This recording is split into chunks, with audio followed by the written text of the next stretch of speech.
علاج کی طرف بڑھنے سے پہلے میں چند احتیاطی تدابیر بتا دوں کہ بچوں کو مصنوعی رنگ، فلیور اور فاسٹ فوڈ سے پرہیز کروائیں، جیسے چپس، چاکلیٹ، بوتلیں اور رنگ برنگی ٹافیاں۔ بچوں کی خوراک میں اخروٹ، بادام، پالک، کیلا اور کھجور کو ضرور شامل کریں۔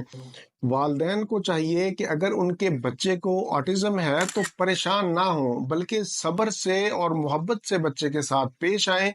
بچے کی چھوٹی چھوٹی کامیابیوں پر اس کی بہت زیادہ تعریف کریں۔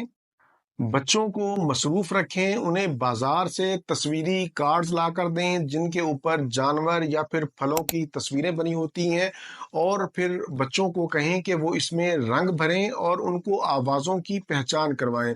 بچوں کی یہ تربیت آپ کو مستقل مزاجی سے کرنا ہوگی۔ اس بیماری میں 3 چیزیں بہت اہم ہوتی ہیں۔ پہلے نمبر پر صبر، دوسرے نمبر پر مستقل مزاجی اور تیسرے نمبر پر محبت۔